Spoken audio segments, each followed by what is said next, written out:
Good evening, everyone, and welcome to our live coverage of the latest mission from Cape Canaveral Space Force Station. I'm Will Robinson-Smith, and I'll be providing our commentary for the duration of this evening's coverage. We're broadcasting, as we always do, from the Spaceflight Now News Bureau here at NASA's Kennedy Space Center.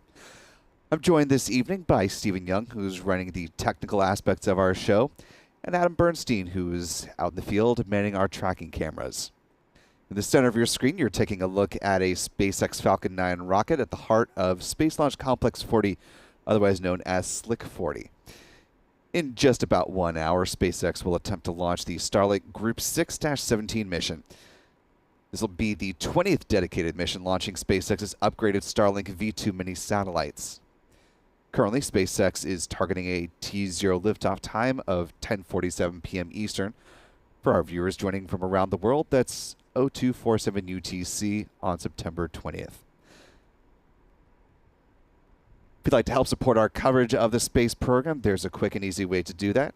You just hit the like button, subscribe to our channel, and ring that bell so you get notifications of when new videos are posted. And that way you don't miss any of our live streams. And of course, we can't do these launch broadcasts without the support of our fantastic viewers, many of whom are jumping into the live chat now, and of course, our channel members. So thank you to everyone who's made a contribution to help fund our coverage. Speaking of members, one of our moderators, Astro Joe, see the notifications, he's been a member for 14 months. So we appreciate folks like Astro Joe who have not only been longtime members, but also Astro Joe serves as one of our moderators for the live chat, helping to keep things kosher. We greatly appreciate that too. Another way to help support our coverage and become part of the conversation is if you decide to make a YouTube Super Chat donation. You could pop a question in there, and if it is, of course, appropriate to be read during the broadcast, love to bring you into the conversation. Talk about the mission tonight, things on deck for SpaceX or some of the other launch providers coming down the pike. Lots happening here on Florida's Space Coast, so love to help bolster our conversation this evening beyond just talking about the Starlink 6-17 mission. Also want to note that membership to the channel grants you access to our member-only videos, discounts in our online shop, and of course, 4K views of our live stream events from here at the Cape. T-minus 58 minutes, 23 seconds and counting for tonight's mission. It's about 20 minutes away from the point at which the launch director would give their go for the start of propellant load if all things are moving on track. Want to make note, though, if you haven't been with us for a recent launch in the last couple of weeks, SpaceX is no longer providing mission audio ahead of the final 5 minutes of the count. So you won't be hearing that again until the last 5 minutes before liftoff. But of course, we do have extensive experience covering SpaceX and Falcon 9 missions, so we'll be sure to guide you through the count, talk about some of the visual cues to let us know that things are likely moving on track. SpaceX runs the countdown from its Hangar X site here at Kennedy Space Center. It's the facility where they refurbish their Falcon boosters and prepare them for their next flight. Going to be talking about reflight quite a bit with this mission. We'll let you know why in just a little bit. But if you take a look at the title of this video, you might already have a clue. SpaceX also has launch support for tonight's mission, in part from their control room at their headquarters in Hawthorne, California. Again, tonight is targeting a T0 liftoff of 10:47 p.m. Eastern. That is 0247 UTC on September 20th. If needed, SpaceX does have 4 additional backup opportunities in this current launch window. They start at 11:38 p.m. and run through 1:46 a.m. tomorrow morning. And if none of that pans out, they do have 5 backup opportunities on Wednesday, September 20th, starting at 10:22 p.m. Eastern and lasting until 1:21 Thursday morning. Of course, weather, always a notable topic when you're talking about launch operations. Something that, of course, we've been tracking throughout this evening. Coming into tonight's launch attempts, the 45th Weather Squadron pegged tonight's Tier 0 liftoff forecast at about 60% favorable for launch weather. If they do need to pivot to the backup window, that drops down to only 30% favorable launch conditions. That's thanks to a storm brewing off the East Coast. Keeping an eye on that as well. As of right now, though, the range is green for weather, and there are no weather violations in place. So from a weather standpoint, things are looking pretty good for a launch tonight. Again, at a T0, 10:47 p.m. Eastern, 0247 UTC.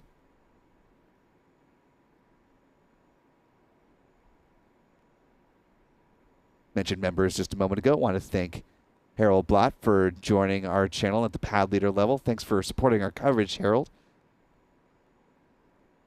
And if you want to be like Harold and get 4K live views of tonight's launch and other missions from the Cape, as well as discounts on our merch shop and access to member-only videos, you too can join and be a channel member. Greatly appreciate you supporting our coverage here on the Space Coast. But again, another great way to do that is just by simply hitting the like button and sharing the stream. Now, T-minus 55 minutes and counting.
Now T-minus 53 minutes, 27 seconds.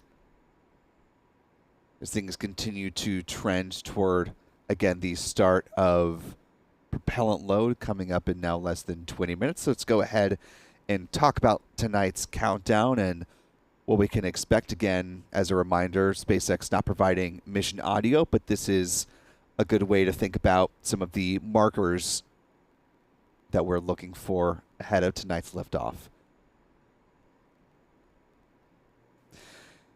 T-minus 38 minutes is, again, when the launch director will give the results of the go, no go poll. If that go for propellant load is given, then at T-minus 35 minutes, rocket-grade kerosene, or RP-1, will start being loaded onto both the first and second stages of the Falcon 9 rocket. At the same time, liquid oxygen will also start flowing aboard the first stage. T-minus 16 minutes, liquid oxygen will then start moving onto the second stage of the rocket. Before that, we should see the so-called big vent from the strong back of the launch pad. Good visual indication that things are moving on target. And also a note that the feed lines are being chilled.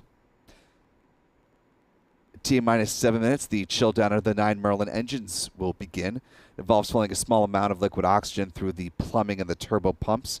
It helps protect the engines from the risk of thermal shock and damage during the startup sequence. About 6 minutes before launch, first stage kerosene tank should be full. Then at T-minus 4 minutes 30 seconds, we'll see the strong back retract begin. That'll start with the clamp arms just below the payload fairings on the Falcon 9 rocket opening up.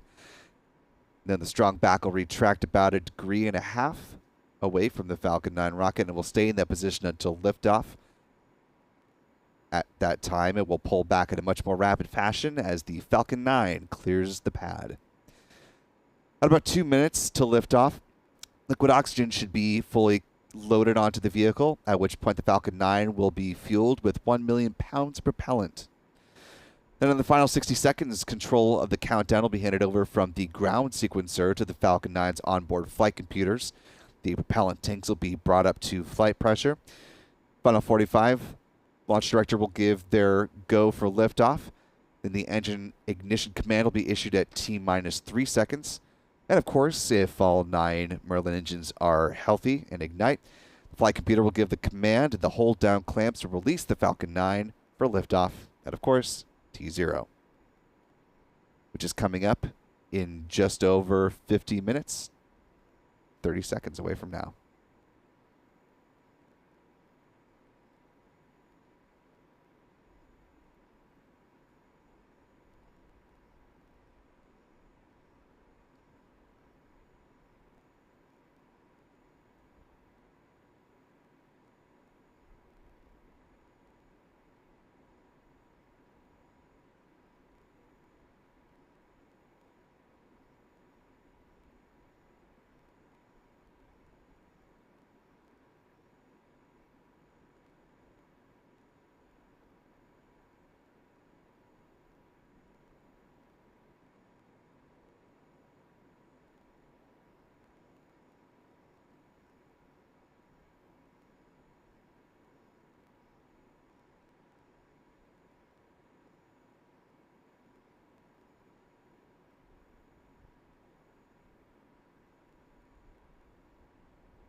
Now T minus 46 minutes, 3 seconds and counting. Do want to thank the more than 2,100 of you who are joining us at this stage of coverage. Great way to help support is if you just hit the like button, but we also are greatly appreciative to those like Alan Gable, one of our regulars, joining us again this evening with a very generous $20 super chat. So first off, thank you, Alan, and come back to your question in just a moment, but do want to say really appreciate those of you who do help support our coverage both through channel membership as well as the super chat donation feature. As you mentioned at the top of the broadcast, we're always looking at different ways to expand and improve our coverage of the space program, and part of that is improving our technical prowess and some of our hardware here. We're working on adding some more tools to be able to expand our 4K coverage here at Spaceflight now, and so support through super chats as well as channel membership does very much help go towards that goal. So thanks again to Alan for your donation and to all those members that we currently have. And again, super chat, great way to join the conversation. Alan asking, do you think they'll get to 30 launches per booster? Great question, as this is the 17th launch of this particular booster. You see there at the heart of your screen, this is tail number 1060. Certainly SpaceX has indicated that they want to further increase the number of launches that their boosters are able to support. And so I think it is more than reasonable, as they want to make spaceflight closer to commercial airlines, that we will see boosters fly up to 30 launches. I think that is very much within bounds prediction. So thanks for the question, Alan.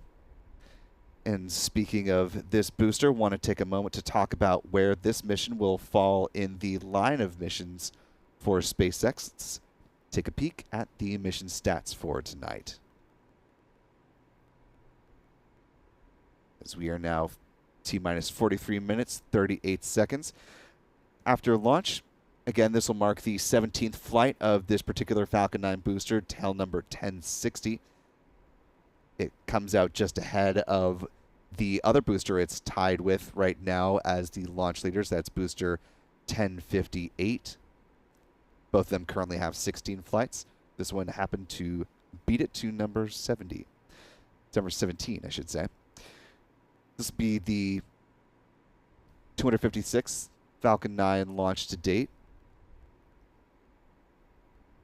It'll be the 63rd Falcon 9 launch of 2023, the 66th SpaceX orbital launch of the year. Over the last 365 days, this is SpaceX's 85th Falcon launch. Talking about this particular pad, Pad 40, this is SpaceX's 144th orbital launch. This is launch 199 overall from Pad 40. And this will mark the big 5-0, 50 launches from Cape Canaveral, both Cape Canaveral Space Force Station as well as Kennedy Space Center. This will be launch number 50 tonight on the year. Now T-minus 42 minutes, 10 seconds in counting. Again, coming up in about 4 minutes is the point at which the launch director will look at the results of the go, no go poll for the startup propellant load. For those who were not with us when we talked about it earlier in the broadcast, because SpaceX is not providing mission audio this evening, we won't hear that call out, but T-minus 35 minutes is when the fueling process will begin, both the loading of RP1 or rocket-grade kerosene as well as liquid oxygen onto the Falcon 9. So we'll start to look for some of those visual signs that fueling is underway. You can keep a close eye on the bottom of the first stage of the rocket there. Look for some of that venting. You can see the frostiness start to build up on the Falcon 9 rocket.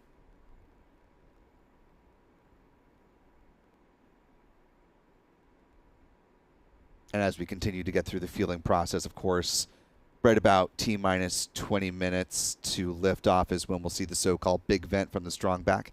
A very clear indication that things are, at least up to that point, moving along through the countdown process. Now T minus 40 minutes, 48 seconds, and counting.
Now T minus 38 minutes, 42 seconds, and counting. Again, we are less than a minute away from when the launch director will give their go, no-go poll results for the startup propellant loading. So we'll be sure to keep an eye in a few minutes to see signs of the start of fueling. Things seem to be continuing to move forward with a T0 liftoff at 10:47 p.m. Eastern, 02:47 UTC. Let's take a moment. Always a popular question. Where's the rocket going after it leaves the pad? Let's talk trajectory. Of course, this is Space Launch Complex 40 over at Cape Canaveral Space Force Station, where the Falcon 9 will launch from here on Florida's Space Coast. We'll fly in a southeast trajectory away from the Cape after liftoff. Following stage separation, the first stage will land on one of SpaceX's 3 drone ships. The one on deck tonight is a shortfall of gravitas. The upper stage will then continue on with the Starlink satellites. The fairing halves will jettison a bit downrange from this map as well. And SpaceX is going to use its recovery ship to scoop up those fairing halves. Tonight, they're using Doug. Other recovery ship, Bob, and this one tonight, Doug. Of course, named after former NASA astronauts Bob Behnken and Doug Hurley, the duo that flew aboard the Demo 2 mission for SpaceX back in May 2020. Now T minus 37 minutes and counting. Again, if all is good with the go, no-go poll, we'll see propellant load begin in less than 2 minutes from now. I want to thank Terry Hanley for your $3 super chat. Really appreciate your support of our coverage, Terry. Saying good luck midnight in Melbourne, Australia. Well, as a Melbourne resident myself, from here in the Sunshine State, from one Melbourne to another, glad you're with us this evening, and hopefully all continues nominally with the count, and we get a launch in just over 36 minutes. We'll be with you all the way. Thanks again for the support.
Now T minus 34 minutes, 30 seconds and counting. We're about 30 seconds into the start of propellant load if all things are remaining on track for tonight's launch. Again, keep an eye towards the bottom of the Falcon 9 rocket there at the center of your screen for some signs of vapor, a little bit of frostiness. It starts to build up as the super cold propellants continue loading onto the rocket.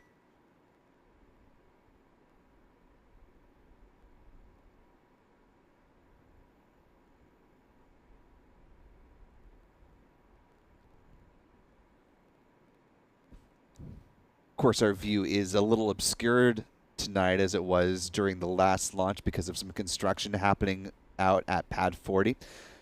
Do want to make note of what's happening out there. If you see the yellow crane, which will become much more luminous, of course, once the 9 Merlin engines light up and the rocket launches, that crane is helping to support the construction of a new crew and cargo tower, similar to the one that's over at Launch Complex 39A.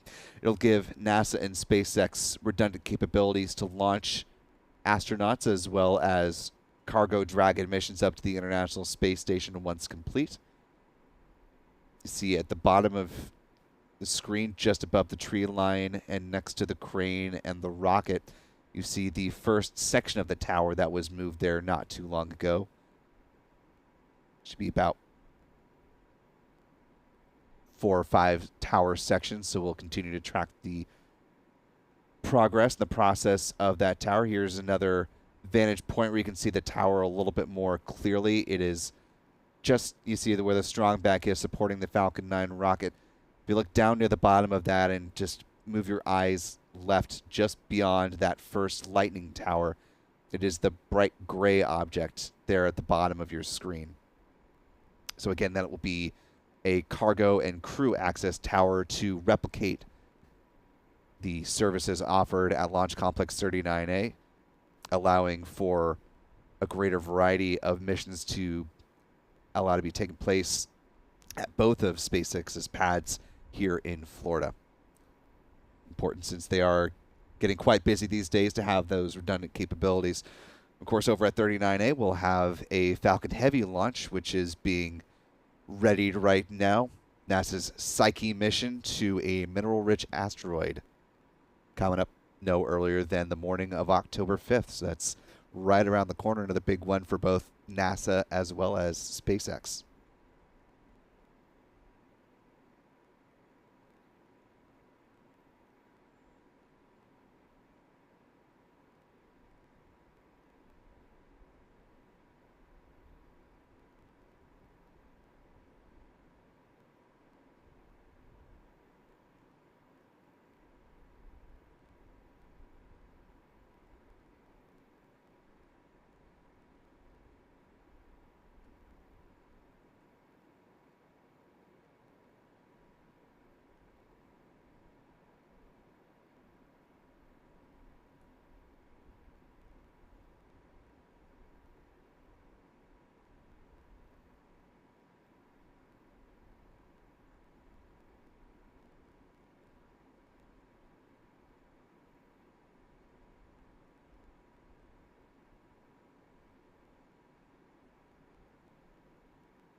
Do want to give you an update now as we are in the process of resetting our clock. SpaceX has adjusted the T0 time to its first backup opportunity in this window. SpaceX now targeting a T0 liftoff of the Starlink 6-17 mission now at 11:38 p.m. Eastern. That's 03:38 UTC on September 20th. Again, the new target liftoff time for this mission, 11:38 p.m. Eastern, 03:38 UTC. You see that now reflected on our countdown clock. As things stand, we are now at T-minus 1 hour, 21 minutes. Even. Moving forward.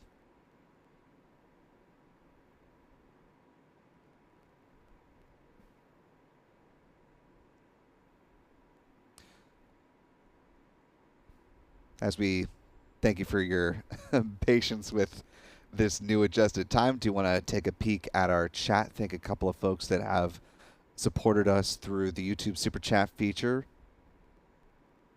Transdimensional, appreciate your $2 Super Chat donation. And Terry Hanley with another Super Chat donation, correcting an earlier comment. Instead of saying midnight, meant to say midday, which does make a little sense. More sense since it's about 10 o'clock here. I didn't think we were close to that far apart.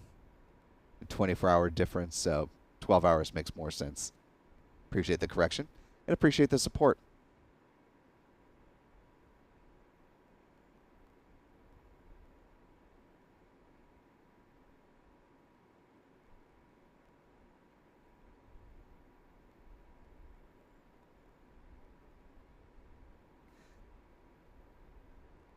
And also don't want to overlook Tribu for your $1 Super Chat donation.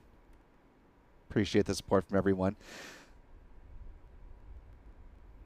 And of course, there's another great way to help our coverage as well, just by hitting the like button. Helps the YouTube algorithm to allow more people to find our coverage. So thank you to the more than 4,000 of you who are joining us tonight. And we will bring you the launch as it happens, talk you through all the processes as things move along. Again, the reason the countdown clock was able to adjust from 10:47 to now 11:38 is because SpaceX had not, in fact, started the fueling process. And until they do have multiple backup opportunities throughout this window. So at this point now, with this current adjustment, there are 3 backup opportunities available between 12:28 p.m. That should be 12:28 a.m.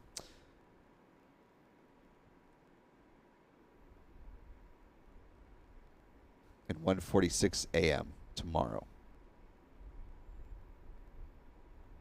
Now T-minus 1 hour, 17 minutes, 48 seconds and counting.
Now T-minus 1 hour, 15 minutes, 26 seconds and counting. Do want to thank Brad Hedinger for your $5 Super Chat donation. Really appreciate the support. Writes in saying, I'm in Orlando. Is it possible to see an entry burn when landing on the drone ship? You can see the stage 2 engine burn for a long time, but can't find 3 for entry. So we were just chatting here in the office. I'm over here on the Space Coast, but Adam and Steven are over in Orlando, and it seems if you are in an elevated position in Orlando, say on the top of a parking structure where you've got a nice clear line of sight, not a lot of obstruction. Again, with the X factor of clouds being always something to consider, generally speaking, you should likely be able to see it, but can't 100% guarantee it just because there are those couple of X factors. But I'd say if you are able to get on top of a taller structure, again, weather permitting, and the clouds are not being obtuse, you should be able to see the entry burn. So good luck tonight. Hopefully you can see that and let us know.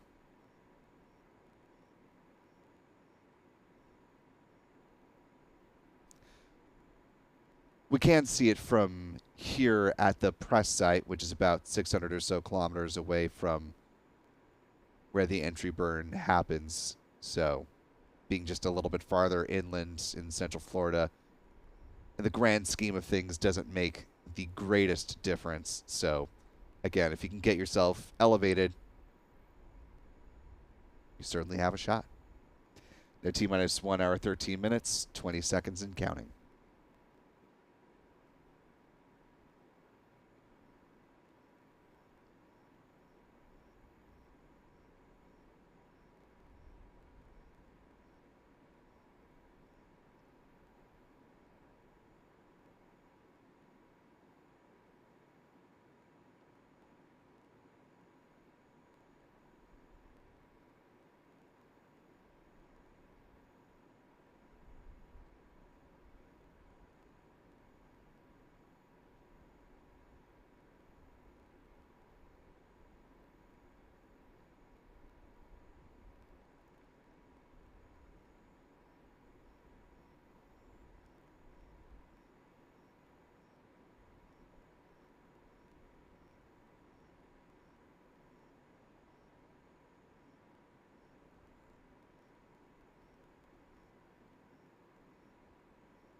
Now T-minus 1 hour, 6 minutes, 30 seconds and counting.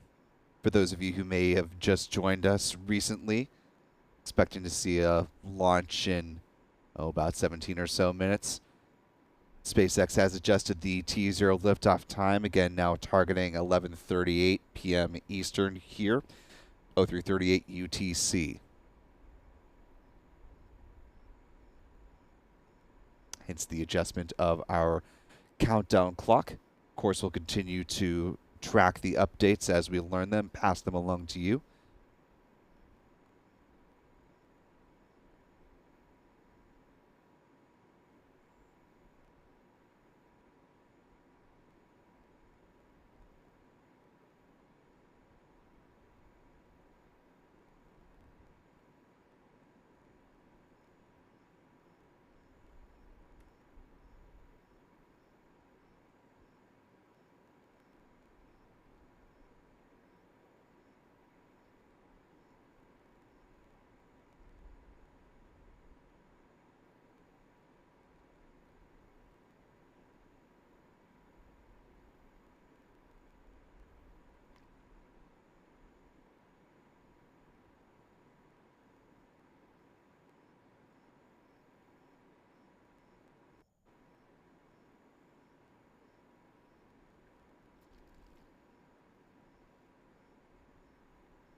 Now T-minus 1 hour, 4 minutes, 48 seconds and counting.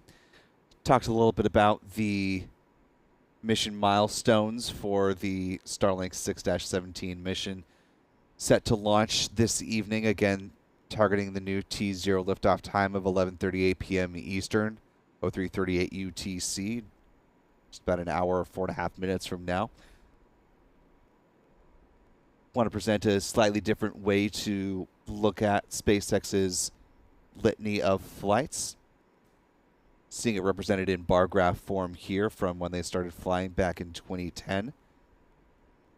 Now up through their 65 missions that they've notched so far in 2023. With plenty more left to go. SpaceX has said that they have about 100 missions plus manifested for this year. We'll see how far into that they're able to achieve, but they're launching on average about once every 4 days or so. And after the liftoff of the 6-17 mission, they will have 66 in the books for calendar year 2023. Still plenty of year left to go. A T-minus 1 hour, 3 minutes, 20 seconds and counting.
Now T-minus 1 hour, 2 minutes, 5 seconds and counting.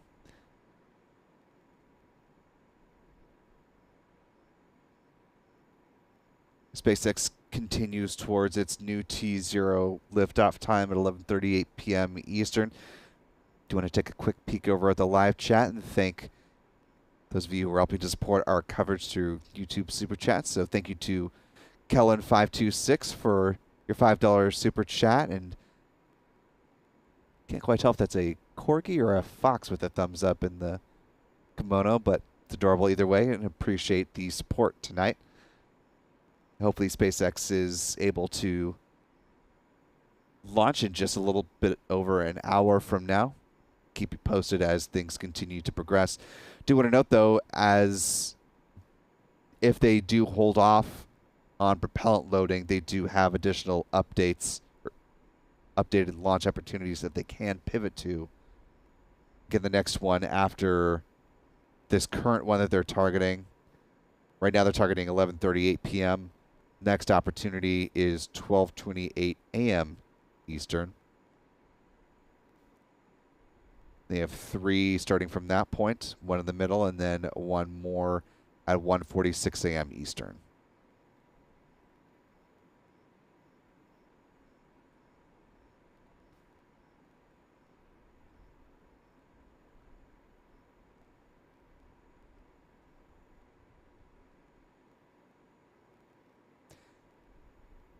And as we are now coming up on the new T-minus 1 hour mark, do want to re-rack for those of you who may be joining us anew. I'm Will Robinson Smith for Spaceflight now, and you're taking a look at a Falcon 9 rocket poised to launch the Starlink 6-17 mission for SpaceX. This is the 20th dedicated launch for SpaceX's Starlink V2 mini satellites. There are 22 of those on board this mission, getting ready to launch in just over an hour from now. As far as the timeline of things go, in now just over 20 minutes, at T-minus 38 minutes, it's the point at which the SpaceX launch director will give their go, no go for the started propellant load, at which point, at T-minus 35 minutes, both RP-1, rocket-grade kerosene, and liquid oxygen will start flowing onto the Falcon 9 rocket. Again, because SpaceX is not providing mission audio for this launch operation, we will not hear those callouts, but we can get some good visual indications by looking at the bottom of the rocket, seeing some of those vapors forming at the base of the Falcon 9, as well as at T-minus 20 minutes, the big vent will occur. As the feed lines are chilled, we'll see some of that purging from the transporter erector or the strong back.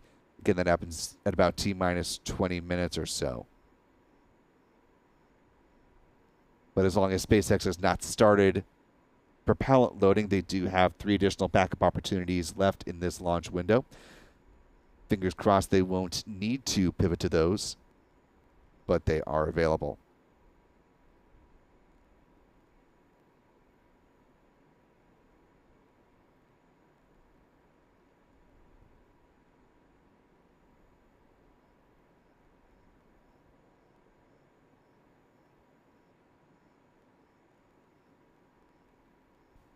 And as we do have now 4,200 of you that are joining us live, getting closer to the liftoff of this mission, great way to help support our coverage. It's quick and easy. If you can just hit that like button, helps the YouTube algorithm allow for more people to find our coverage. You can also share the stream. Help support us here and help bring more people into the conversation of space launch. Help grow this wonderful community that we're building here with Spaceflight now. And as we get closer to the launch of these 22 Starlink V2 mini satellites, let's go ahead and talk for a moment about those. Let's run down some payload facts while we have the time, and we certainly do have the time. Again, there are 22 of the Starlink V2 mini satellites on board. The image in the center of your screen is an image of them in flight configuration before they were encapsulated into payload fairings from a previous launch. Again, this will be the 20th launch of these satellites for SpaceX. Each of them weighs about 1,760 pounds. It's about 800 kilograms. After the solar panels unfurl, each has a wingspan of about 100 feet or 30 meters. They use argon hull thrusters for in-orbit maneuvers. They were built in Redmond, Washington, which is near Seattle.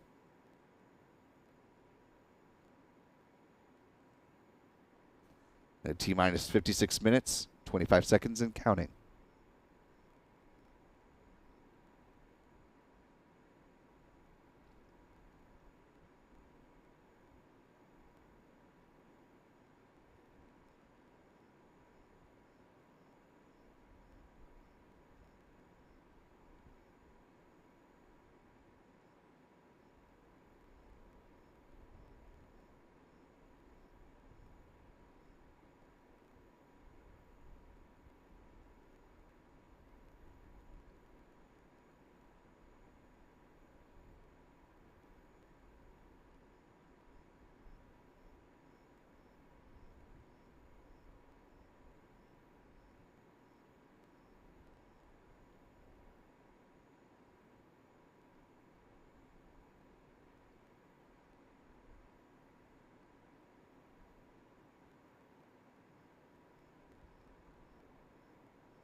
Now T-minus 54 minutes, 12 seconds and counting. We're about 3 or so minutes away from the original launch time this evening.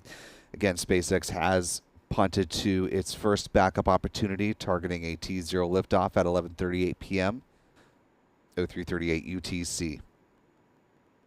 SpaceX has not provided a reasoning for the shift in the launch time.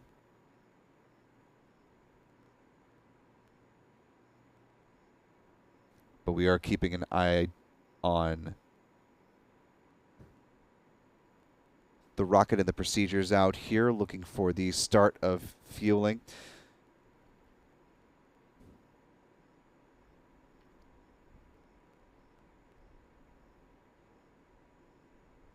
Again, the launch director will give the results of the go, no go poll at T-minus 38 minutes. 3 minutes later, at T-minus 35 minutes, is when propellant loading will begin, if in fact the teams are ready to proceed with the rest of the count.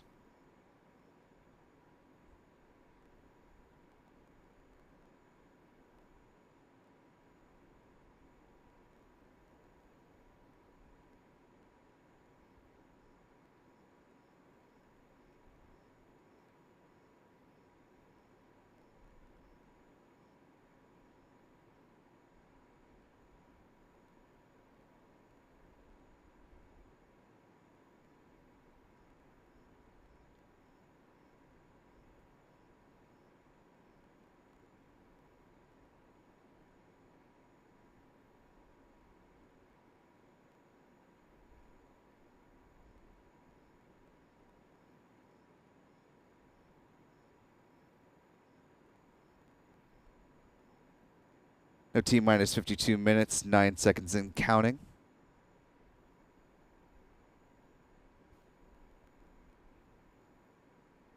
I want to thank a new channel member, Callistia Lee, for joining at the mission specialist level. Appreciate you, Callistia. Reminder that our channel members are able to have access to both discounts at our online merch shop, as well as access to member-only videos. In addition to that, you can get 4K views of tonight's live launch operations. Did mention this towards the top of our broadcast, but just to reiterate, do really appreciate both the channel members as well as those who donate through the Super Chat donation. We are continually looking for ways to improve our coverage of the space industry here at Spaceflight now. One of those is bolstering our ability to provide more 4K coverage. So a good chunk of channel membership as well as the YouTube Super Chats goes to enhance our tech here, bring you even better views and videos to all of our wonderful viewers here on YouTube. So thanks to all of you for your support monetarily. It's going towards some nifty things in the future, and we're looking forward to enhancing our coverage. But again, a great way to support us even without making a monetary donation, though that is much appreciated. You can do so simply by hitting the like button. As we have about 4,600 folks watching tonight. It's a great way to help the YouTube algorithm allow more people to find our coverage as we get closer to the liftoff. Now targeting 50 minutes, just a little over 50 minutes from now.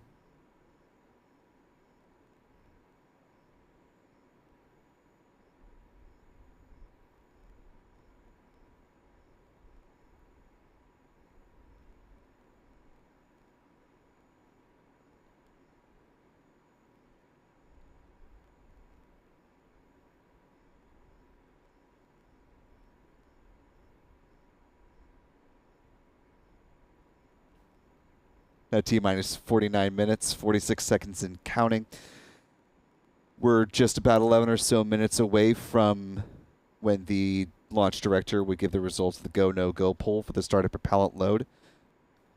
And at T-minus 35 minutes and counting is when both the RP-1 as well as the liquid oxygen will actually start flowing aboard the Falcon 9 rocket. Again, that is if SpaceX is ready to do so. Then we'll start seeing some venting, a little bit of vapors forming at the bottom of the Falcon 9, a good visual indication that that is underway, in fact. Earlier in the broadcast, we talked a little bit about trajectory of the Falcon 9 rocket. Let's talk about the target orbit for the Starlink satellites. After launch, the Falcon 9's upper stage will deliver those. Again, there are 22 Starlink V2 minis aboard this particular mission. They'll go 128 miles or 239 kilometers above the Earth's surface at an inclination of 43 degrees above the equator. Then they'll use their Argon Hall thrusters over the following weeks and months to raise their operational orbit. As of today, there are more than 5,000 Starlink satellites that have been launched.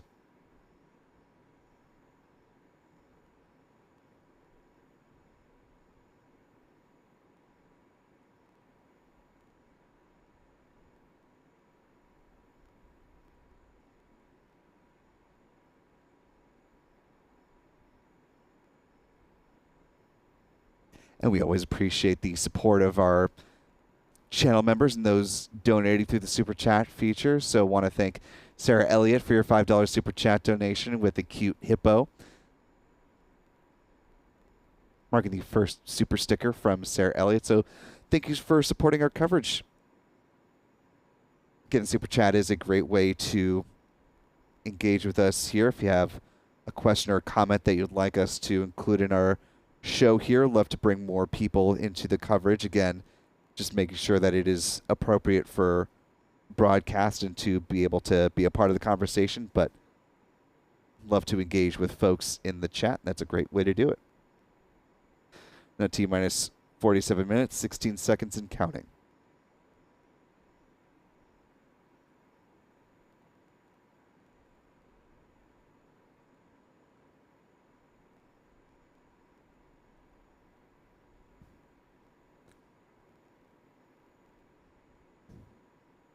Do want to address in sort of a broad sense a question from Amy Dressel asking, will this launch be visible from Wisconsin? We do get a number of questions about how far into the country you can actually see a Falcon 9 rocket launch from.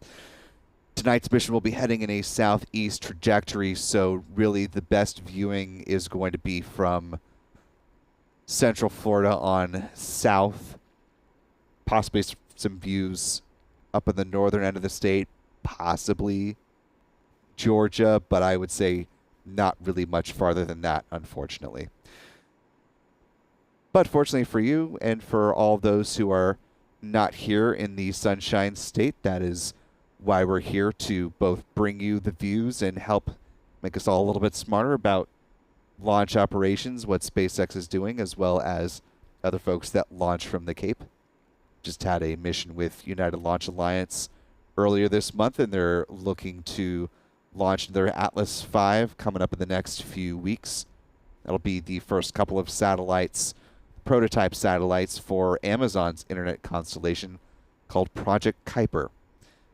Amazon purchased more than 40 flights on ULA's upcoming Vulcan rocket, in addition to 9 launches using the Atlas V rocket, first of which coming up again in just a couple weeks for the Project Kuiper constellation. Now T-minus 45 minutes, 20 seconds and counting. I want to thank Juan Carlos Valdez for your $10 super chat. Thank you so much, Juan Carlos, for helping to support our coverage. And again, when you do make a super chat donation, we would love to answer questions that you might have or read some comments about the launch or other things going on in the world of space. Do our best to answer them as best we can. I'd love to bring more people into the conversation.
Now T-minus 40 minutes, 4 seconds and counting.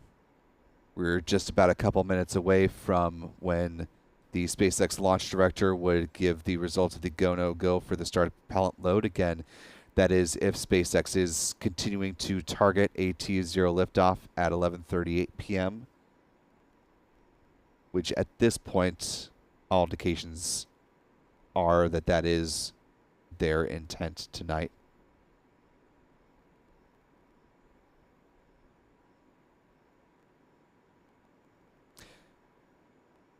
Do want to go to one of our super chat questions from user Heavy Sandwich. First off, appreciate your support of our coverage here. Question is, how long was this mission planned for? This is the Starlink 6-17 mission. One in a continuation of the Starlink program, which has been going now for several years at this point. This particular booster supporting the mission is making its 17th flight, the first 17 flown booster of SpaceX fleet.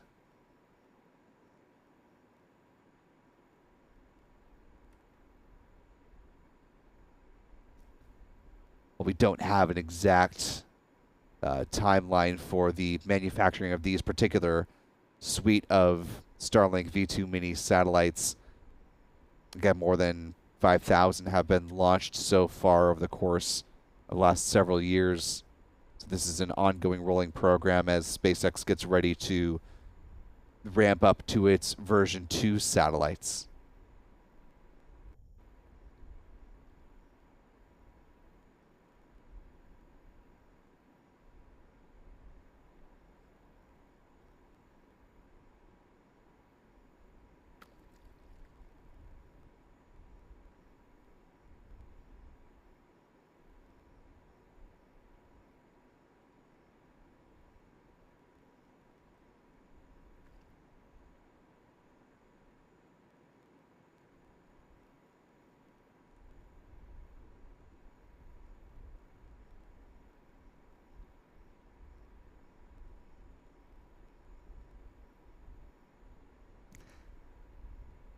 At T-minus 37 minutes, 25 seconds and counting.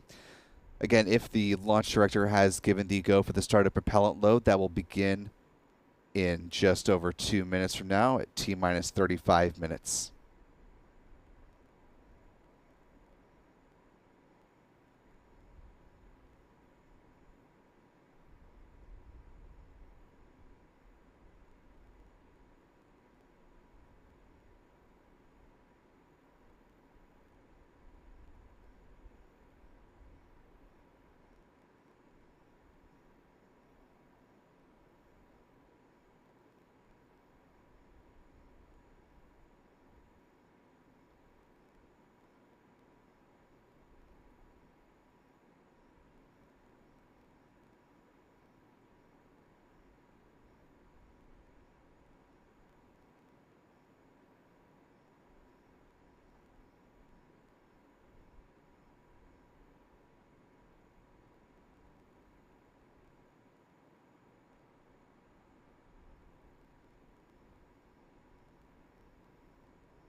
T-minus 36 minutes, 12 seconds and counting.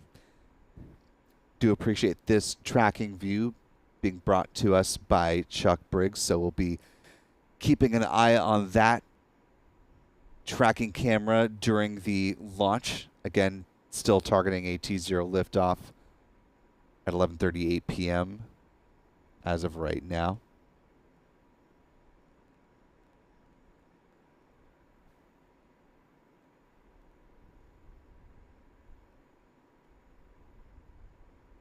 So in just over 30 seconds, if SpaceX is continuing to target 11:38, that'll be the start of propellant load on the Falcon 9 rocket. We'll be looking for signs of vapor forming around the bottom of the first stage as fueling gets underway. But again, if SpaceX has opted to not launch at 11:38 p.m., then they do have 3 additional backup times, the first of which comes at 12:28 a.m.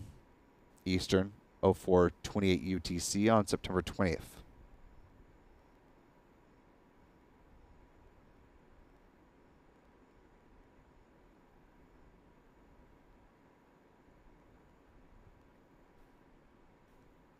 For those of you who maybe were not with us when we went through the launch countdown timeline, now's a good time to review that as we are hopefully within some of the milestones now. Again, fueling, if it is on track, will have gotten underway in the last 30 seconds or so. That being both the RP1, the rocket grade kerosene, as well as liquid oxygen. RP1 will flow onto both stages of the Falcon 9 rocket, liquid oxygen flowing just aboard the first stage at this point in time. T-minus 16 minutes, liquid oxygen starts flowing onto the second stage. Before that, again, assuming that fueling is in fact underway, at about T-minus 20 minutes or so, we'll see the so-called big vent from the strong back, the launch pad. It happens as the feed lines are chilled. At T-minus 7 minutes, the chill down of the 9 Merlin engines gets underway. That's the process of flowing a small amount of liquid oxygen through the plumbing of the turbo pumps and protecting them from the risk of thermal shock and damage during the startup sequence. At about T-minus 6 minutes before launch, first stage kerosene tank should be full. T-minus 4.5 minutes is when the strong back retract begins. See the clamp arms just underneath the payload fairings open up, and then the TE will tilt back about 1.5 degrees, moving away from the Falcon 9 rocket. It stays there till liftoff, at which it'll pull back in a much more rapid fashion. At about 2 minutes to liftoff, liquid oxygen loading should be complete. At that point, the Falcon 9 will be fully fueled with 1 million pounds of propellant. In the last 60 seconds, control of the countdown will be handed over from the ground sequencer to the Falcon 9's onboard flight computers. The propellant tanks will be brought up to flight pressure. T-minus 45 seconds, the launch director will give their go for liftoff, and then the engine ignition command will be issued at T-minus 3 seconds. If everything is on track at that point, all 9 Merlin engines will ignite. The flight computer will give the command for the hold down clamps to release the Falcon 9 at T0. Again, currently targeting 11:38 p.m. Eastern Time tonight.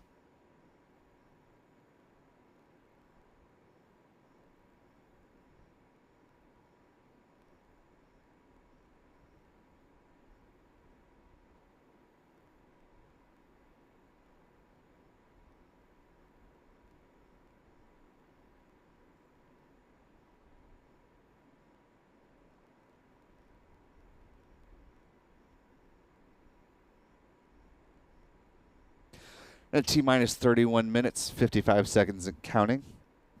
Do have a note from SpaceX saying that all systems are looking good for tonight's launch.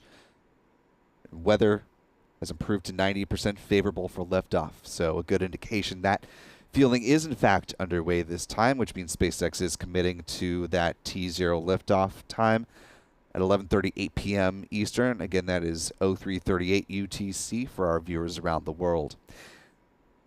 And in fact, you can start to see some vapors forming on the bottom of the rocket there. You see just above the first section of the crew cargo tower. That's that gray structure closest to us in between the tree line and the transporter erector. You can see some of the vapors forming at the base of that Falcon 9 rocket. So fueling is in fact underway.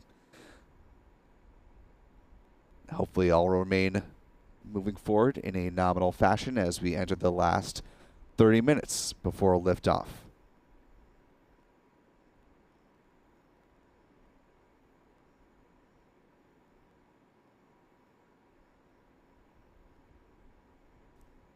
Again, for those keeping score at home, this will be the 17th flight of this particular Falcon 9 booster.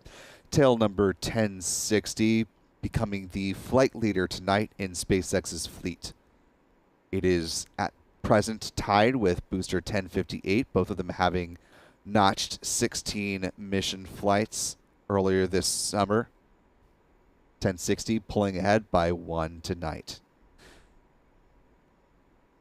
As we get into the final 30 minutes of the count, do want to thank some of our folks in the live chat who are helping to support our coverage through the Super Chat donation feature. So thank you to Richard Davis for your $5 Super Chat. Really appreciate it.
Now T-minus 26 minutes, 45 seconds and counting. Starting to see a lot more vapor forming on the Falcon 9 first stage. It's more good indication that fueling continues to move along well. Do have another question from Heavy Sandwich with another $2 Super Chat donation. First of all, thank you for the support. Question is, how many satellites are planned for the Starlink constellation? At this point in time, SpaceX does have regulatory approval to launch up to 12,000 Starlink satellites, and they are seeking permission to add about 30,000 more on top of that.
The T-minus 25 minutes and counting.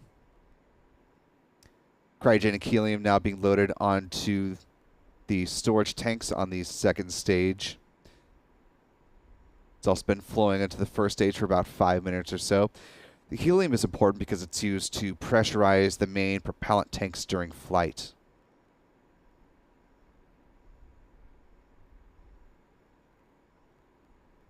Taking another peek at the live chat, want to thank Steve Pavitatis. Apologies, Steve, if I mispronounced your last name, but joining us at the pad leader level. Want to thank Steve and our other channel members. As a reminder, becoming a channel member allows you to get access to 4K views of our live launch coverage for missions here from the Cape, as well as discounts on our merch shop. That's shop.spaceflightnow.com, where we do have things like mission patches available for purchase. You can also get access to our member-only videos here on YouTube. So thanks to Steve and for all of our other channel members for supporting our coverage.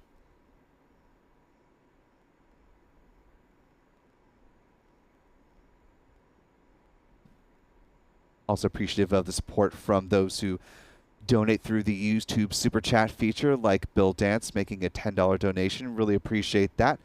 Great way to get a comment into our show as well. Bill saying your coverage is appreciated. Checking us out from Melbourne, Florida. So thank you to Bill, and we appreciate you being here as from one Melbourne resident to another. With the southeast trajectory of the launch tonight, weather looking about 90% good according to SpaceX. Hopefully those in central down to South Florida will be able to get some views of tonight's launch. We do have assistance with our coverage tonight from Chuck Briggs, taking a live look now at his tracking camera.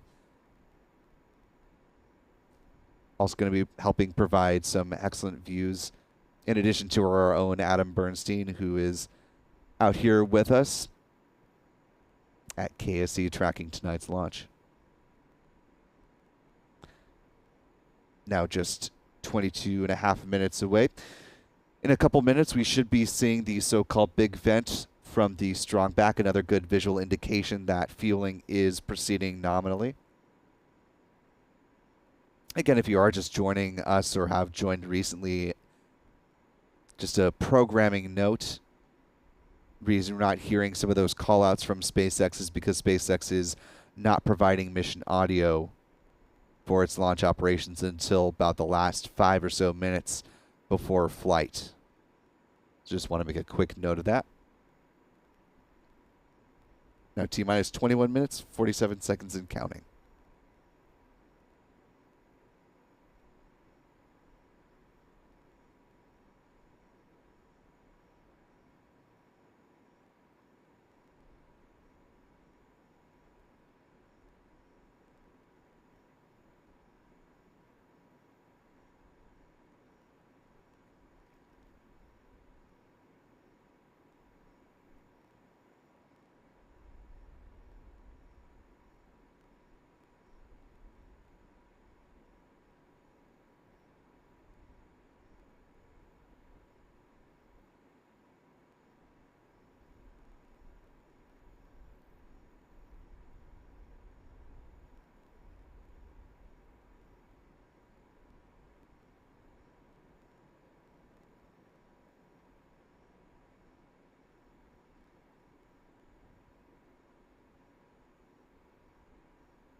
Now T-minus 20 minutes, 8 seconds and counting, and we see the start of the so-called big vent there. Great indication that things are moving on track for a liftoff time of 11:38 p.m. this evening. Again, because SpaceX is in the process of fueling the Falcon 9, that means they are committed to that 11:38 T0 liftoff time. If they do need to call a hold for whatever reason, they would stand down from tonight's launch window, look to tomorrow as a backup. However, because there is some tropical weather off the coast of Florida out in the Atlantic, launch weather tomorrow notably worse than today. 45th Weather Squadron only pegged that at about 30% favorable launch conditions there. So from a weather standpoint, tonight would be a much, much better opportunity.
Now coming up on T-minus 16 minutes, 30 seconds.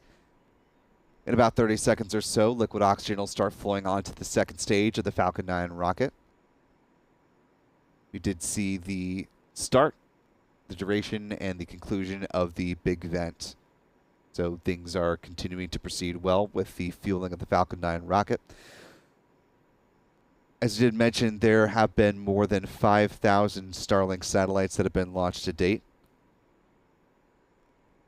One of the best trackers of that is Jonathan McDowell, who's an astronomer at the Harvard-Smithsonian Center for Astrophysics.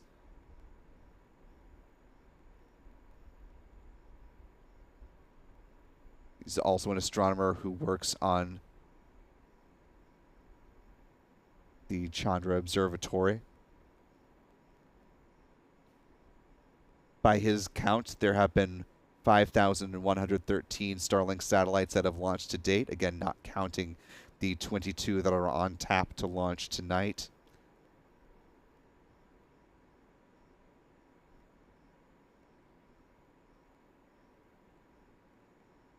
Of those, his determination is that 4,734 of them are currently working.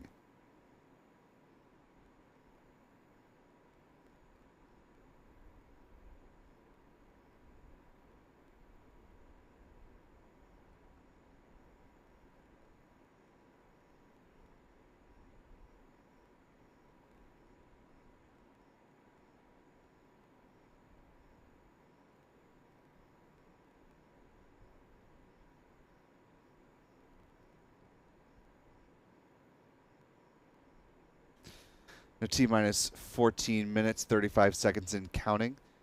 We've talked a little bit about the trajectory of this mission, what's on board. Let's talk about the rocket itself. Of course, this is SpaceX's workhorse, the Falcon 9 rocket, standing at 70 meters tall, 229 feet, has a diameter of 3.66 meters, or about 12 feet. Most of it is made up of the first stage. Is the bottom 2/3 of the rocket. Today's first stage booster has flown 16 times, looking for number 17 on this mission. Its designated tail number is 1060 in the SpaceX fleet. Base of the rocket, you can see in that inset image on the right-hand side of your screen, there are the 9 Merlin engines, which burn rocket-grade kerosene and liquid oxygen, producing 1.7 million pounds of thrust. Around the engine compartment are the black carbon fiber landing legs that will be used to land the first stage on the drone ship. Again, tonight, SpaceX is using the drone ship a shortfall of gravitas. Just above the first stage is the inner stage. It's a composite structure, consists of an aluminum honeycomb core surrounded by carbon fiber. The image on the right, you can see the deployable hypersonic grid fins.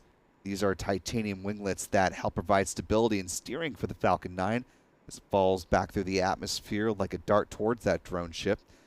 And at the top of the inner stage are 3 mechanical latches that attach to the second stage. At first stage mid-engine cutoff, or MECO, high pressure helium that we mentioned a little bit earlier. It's used to release those latches, and 4 pneumatic pushers ensure a clean separation. Second stage engine nozzle is also safely housed inside the inner stage adapter until stage separation. Speaking of which, with the second stage powered by a single modified Merlin engine called the Merlin Vacuum Engine, or MVAC. It's equipped with a large nozzle that is optimized for burns in the vacuum of space. It produces more than 200,000 pounds of thrust. Will be fired twice on today's flight to place the 22 Starlink V2 mini satellites into their intended orbit. Like the first stage, the MVAC engine on the second stage burns the same propellant mix, that being RP1, or kerosene, and liquid oxygen. After payload deployment, it will ignite for a third time for a deorbit burn, driving that upper stage back into the atmosphere, where it will burn up, helping to eliminate the risk of unnecessary space debris. And finally, as we approach 11.5 minutes before launch, we have the star of the show, the payload fairings, which encapsulate the 22 Starlink V2 mini satellites. It's made up of carbon composite material and is 13.1 meters, or 43 feet tall, about 5.2 meters, or 17.1 feet in diameter. The two halves of the payload fairing will be recovered, as they most often are, by a recovery vessel. Again, tonight they are using Doug to scoop those out of the ocean and then return them back to Cape Canaveral for refurbishment and reuse. Same with the first stage booster after it lands on the drone ship a shortfall of gravitas. Now T-minus 11 minutes and counting.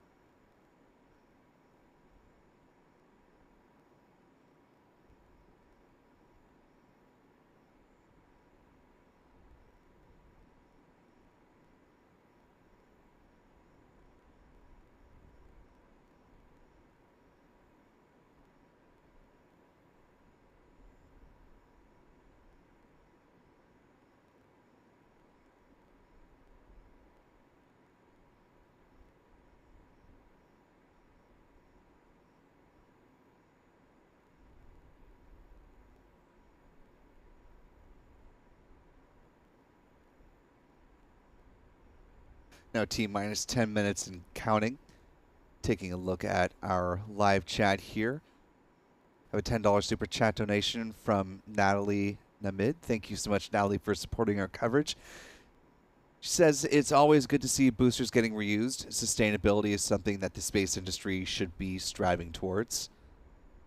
That is certainly SpaceX's mantra, is reuse and pushing towards a more airport-like dynamic with the reuse of their rockets. This one flying for the 17th time, so definitely one for reuse. This particular booster, again, tail number 1060, becoming the flight leader with the launch of the Starlink 6-17 mission tonight.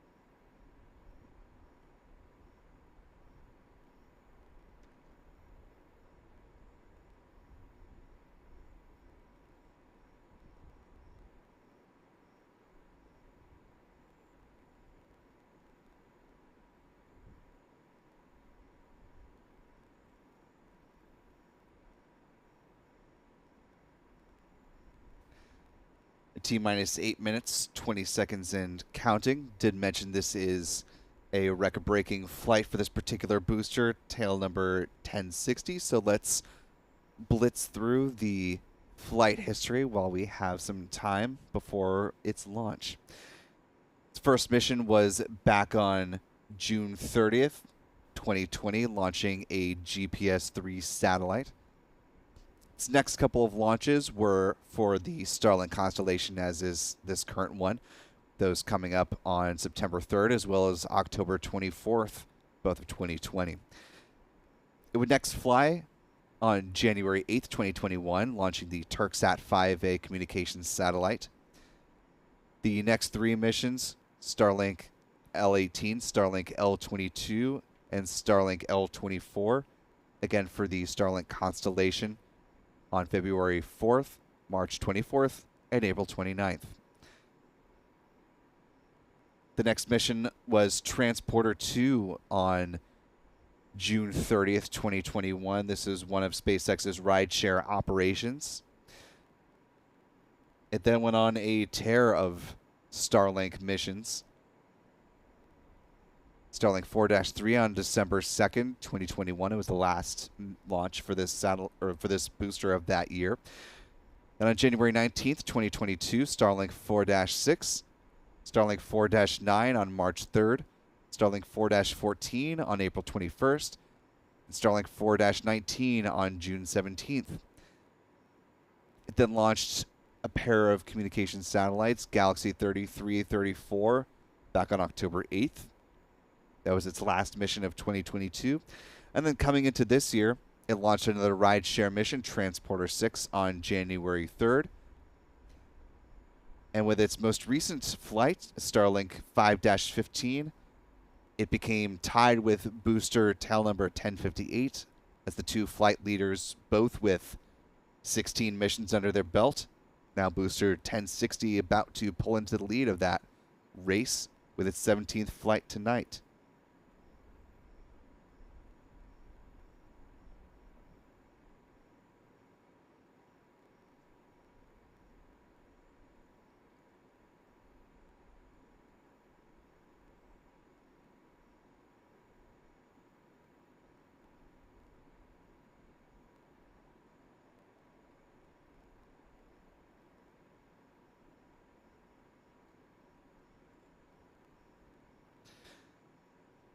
Now about 5.5 minutes left before launch. Do have another super chat question from Transdimensional. Appreciate the $10 super chat donation. Question is, what's the significance of launching rockets off of Florida's coast anyway? Well, to wind back and look into a bit of history, as the country was looking for a place to launch rockets that was close to the equator, where you could send the rockets in an easterly direction over water. They did look at a number of places, including near Brownsville, Texas, where SpaceX does have its Starbase test site, eventually landing here in Cape Canaveral back in the mid-1900s.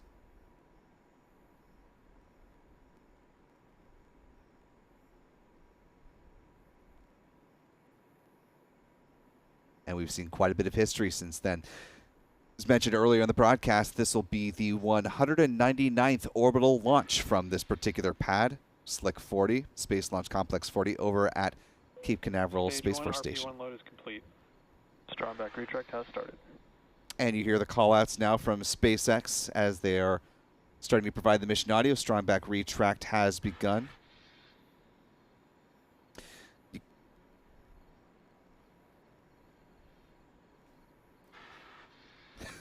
You can see the clamp arms opening just beneath the payload fairings there on the Falcon 9 rocket. The transporter erector or the Strongback will then tilt back about 1.5 degrees away from the Falcon 9 and stay in that position until liftoff.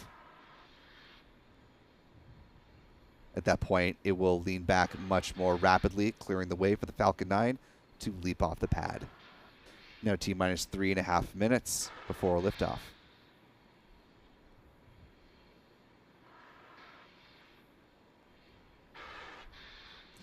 And as we're approaching the final few minutes of the count, in order to help us reach a few more people, help spread our coverage, if you could do us a big help and just hit the like button, share the stream, help more people find it as we get close to the moment of history for this particular booster, making its 17th flight, becoming the flight leader for SpaceX's fleet. Stage 1 LOX load is complete. You know, the call-out stage 1 LOX loading now complete as we are under 3 minutes left to lift off.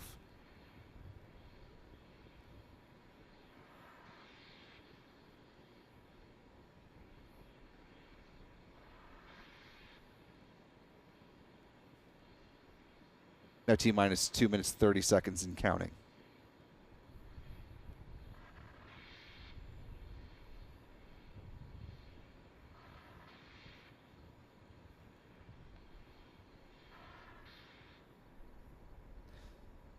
In about 45 seconds or so, we should hear a call out for LOX load complete, at which point the Falcon 9 will be fully loaded with 1 million pounds of propellant.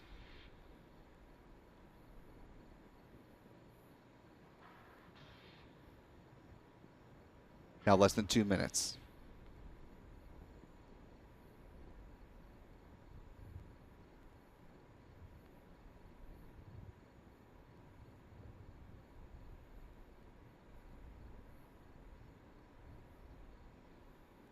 Stage 2 LOX load is complete.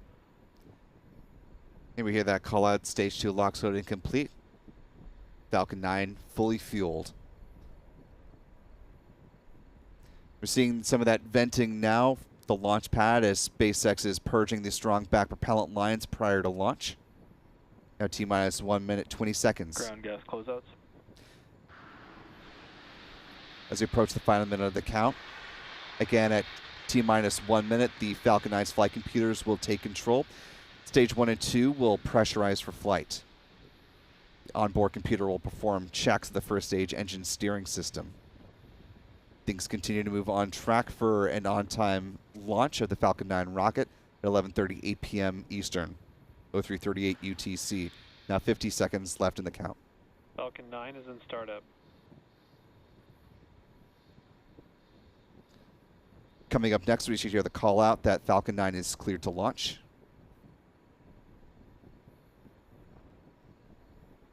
LD, go for launch. And you hear the confirmation launch director saying this Falcon 9 is go to launch. So let us enter now the last 25 seconds before booster 1060 makes history for SpaceX as the first booster to reach 17 flights. Now 15 seconds left in the count. And here we go. 10, 9, 8, 7, 6, 5, 4, 3, 2, 1. Engine ignition. And liftoff. Liftoff of the Starlink 6-17 flight. This is the 17th mission for this booster, tail number 1060. Now the flight leader of SpaceX's fleet.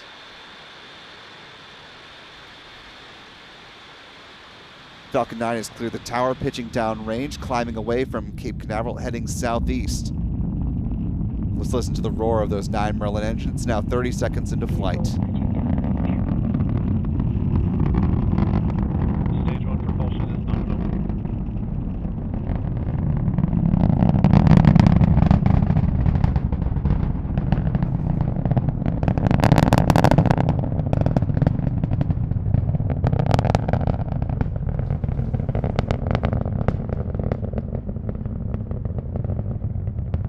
Nominal power and telemetry. Now 1 minute into the flight. Falcon 9 is supersonic. Falcon 9 now supersonic, traveling faster than the speed of sound. Coming up on hitting max Q, where it reaches the point of maximum aerodynamic pressure on the vehicle. Max Q. Hear that call out there. Got about a minute left on the burn of the first stage.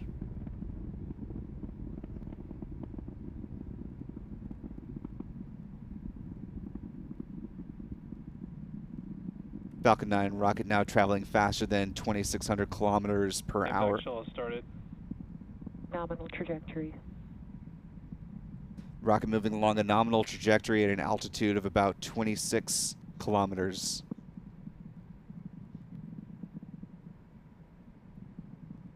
Now 2 minutes into flight, approaching the point of main engine cutoff, or MECO. The 9 Merlin engines will shut down. That'll be followed by the stage separation and ignition of the upper stage. Jettison of the payload fairings comes following that. Again, the 2 payload fairing halves will be recovered in the Atlantic Ocean by SpaceX's recovery vessel. Tonight they are using Doug. Now about 2.5 minutes into flight.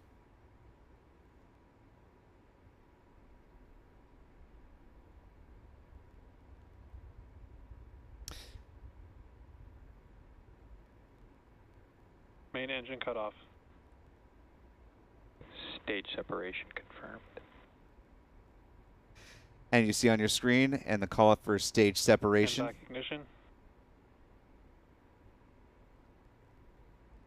You see a nice view of the MVAC engine, both on the onboard cameras from the right-hand side of your screen, as well as from within the Falcon 9 first stage.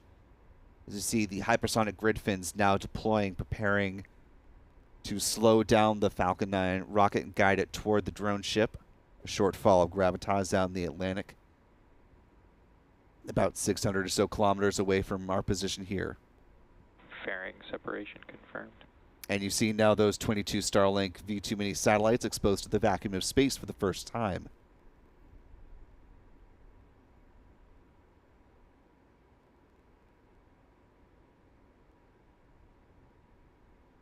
Now 3.5 minutes into this mission. Coming up in just a little over 2 minutes will be the start of the entry burn on the first stage. That burn will help slow the first stage's descent and reduce heating on the vehicle as it encounters friction from the atmosphere. As you saw before it lifted off, there's quite a bit of soot as the rocket is flying back through the atmosphere. It starts to build up a little bit on the outside of the rocket, gives it some of its distinct character. As you can tell, as some of these boosters fly more and more, All they get vehicles, nominal trajectory. a little more sooty, a little more definition to them, if you will. Now 4.5 minutes into flight.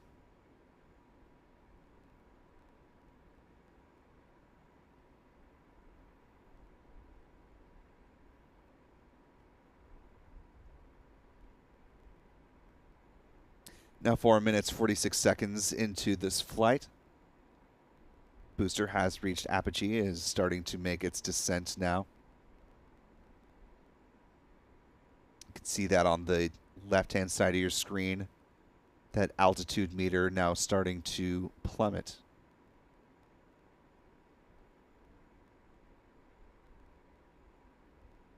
Acquisition of signal, Bermuda. Now 5 minutes, 15 seconds into this flight. Coming up on the start of the entry burn in less than a minute from now.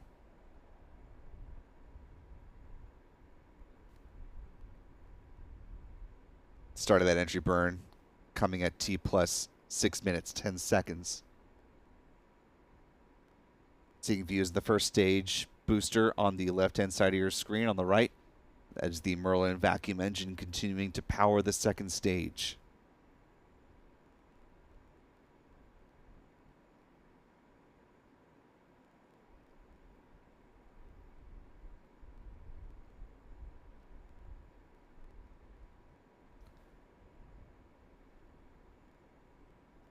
Now about 5 seconds away from the start of the entry burn.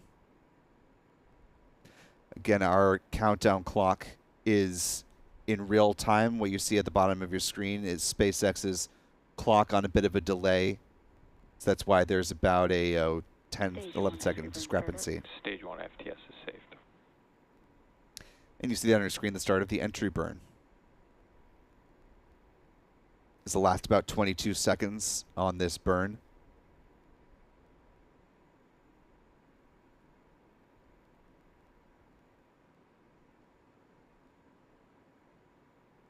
Stage 1 entry burn shutdown. Stage 2 FTS is saved. And good callouts on the end of the entry burn. Setting up the landing burn coming up at T plus 8 minutes, 6 seconds into flight.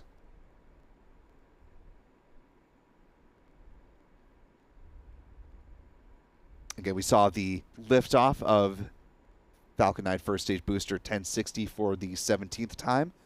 It is also correspondingly going for its 17th landing, when it will officially become the flight and landing leader for SpaceX's fleet of Falcon 9 first stage boosters. SpaceX has certified its boosters up to 20 flights. As the company has said, it is pushing the envelope and testing the boosters and some of the technology aboard the Falcon 9 rocket, principally using the Starlink missions, since SpaceX owns both the payload as well as the launch vehicle. And you hear that call out that stage 1 is now transonic, traveling below the speed of sound as it continues to make its descent towards the drone ship. A short fall of gravitas. Terminal guidance. Stage 1 landing burn. You hear the call out for the start of the stage 1 landing burn. You see that there on the left-hand side of your screen. The drone ship should come into view momentarily. We should see onboard cameras from the drone ship on the right-hand side.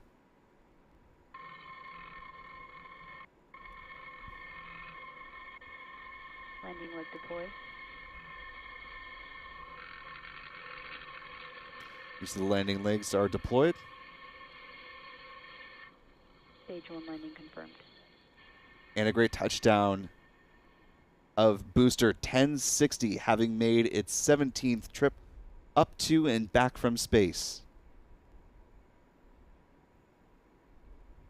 Now just about 9 minutes into flight. Expected loss of signal, Cape. Impact shutdown. And you heard the call out for SCS-1. Or SECO-1. Second stage engine cutoff. That sets up the Falcon 9 second stage up for a coast phase up until T plus 53 minutes, 31 seconds and counting. Again, because SpaceX, with the exception of the 5 minutes leading up to the count and through SECO-1, is not providing mission audio or telemetry data. Unfortunately, we're not able to continue following this mission live with you through some of those main events through payload deployment, but we will provide updates for you on our social medias. Before we do go, want to talk a little bit about some of the improvements SpaceX has made in regard to these Starlink satellites. One of the big concerns with the number of satellites that were being launched into low Earth orbit was the impact it would have on the astronomy community and how those are viewed from Earth and if those are going to be obstructing. taking a look now at some video that SpaceX released of the deployment of, not tonight, of course, that just happened. This is the most recent Starlink mission before that from September 15th. You're taking a look from onboard cameras from the Falcon 9 second stage of the Starlink deployments. There you're seeing that MVAC nozzle, not currently in a burn, but you see the Starlinks floating away on the left-hand side of your screen. Some of those updates that SpaceX made were to reduce the reflectivity of these satellites using things like extremely dark black paint on the angled surfaces. And some of the ways that they use reflectivity on the mirrors of the satellites to help them not be quite so reflective. This is another view of Starlink satellite deployment. This was the first time that they used a new mechanism to deploy satellites on the Starlink V2 mini version. Unlike the first iteration of Starlinks where there were pins that released,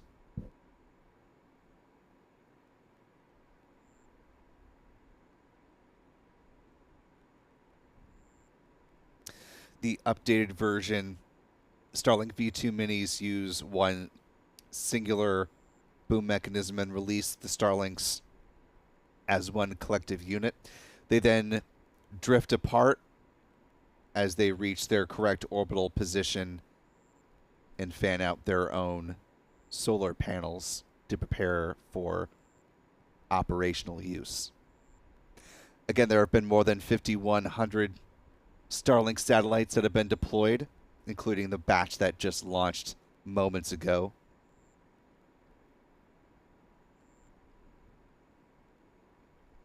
SpaceX launching on average about once every 4 days, so looking forward to their next mission launch coming up in the next several days.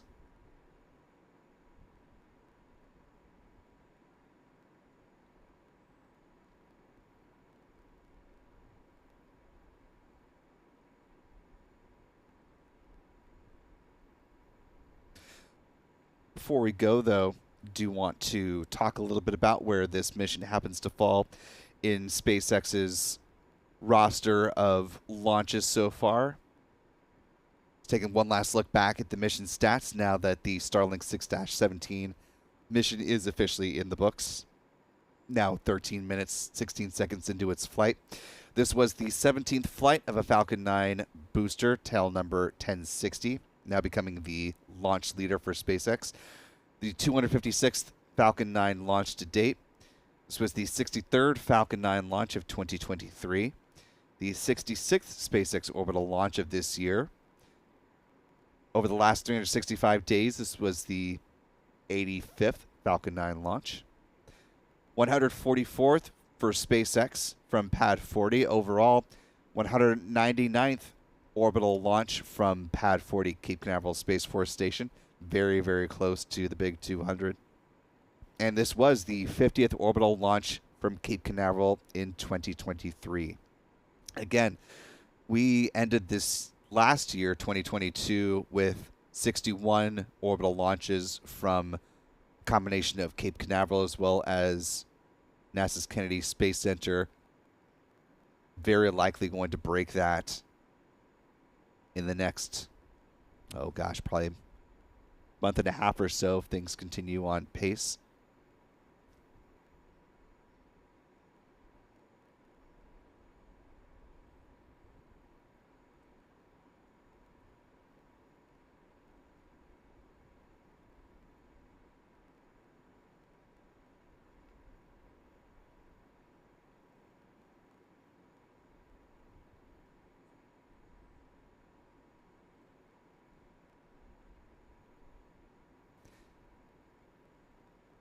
And again, looking at tonight's launch in the historical context of SpaceX missions, looking at it in bar chart form. Again, this was the 66th orbital launch for SpaceX on the year, continuing to distance itself from last year's record of 61 launches.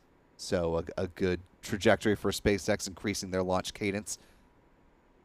sending up rockets about once every 4 days or so between their pads here in Florida, as well as their one over in California at Vandenberg Space Force Base.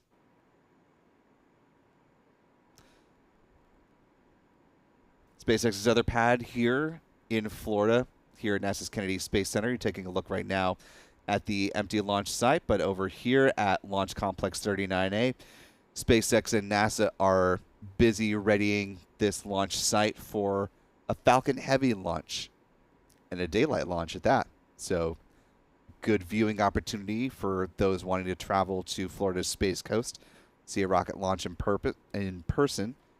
Daylight Falcon 9 heading up the morning of October 5th in the 10 o'clock hour, if I've got my time right. That is the earliest opportunity for SpaceX and NASA to launch the Psyche mission to a mineral-rich asteroid.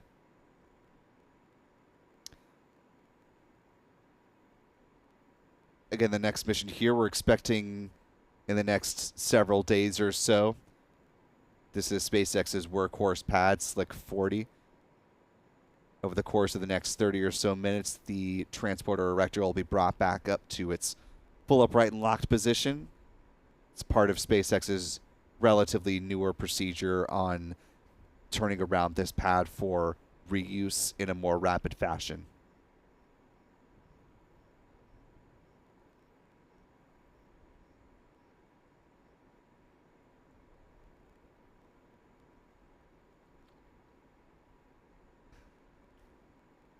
T plus 17 minutes, 13 seconds into the Starlink 6-17 mission. As we wind things down for this evening, of course, if you haven't already, love to become a subscriber to the Spaceflight Now channel. Hit the bell so you get notified of all of our videos as they go live, as well as the start of our live stream, so you never miss an opportunity to see one of our many launches from here in Florida. And if you want to keep eyes on what's going on around launch operations in other parts of the world, as well as the happenings at the various pads here, we always have our 24-hour Launchpad live stream that you can check out there as well, too. Again, because SpaceX is not providing mission audio or trajectory data for this mission, we're going to go ahead and wind things up here. We will keep you posted on our social media channels, that is X and Threads, when satellite deployment happens for those 22 Starlink V2 minis, wrapping up the 20th dedicated mission for Starlink V2 minis to date. So for all of us here at Spaceflight Now, for Stephen Young and Adam Bernstein, I'm Will Robinson Smith. Thanks for being with us this evening, and we will see you next time.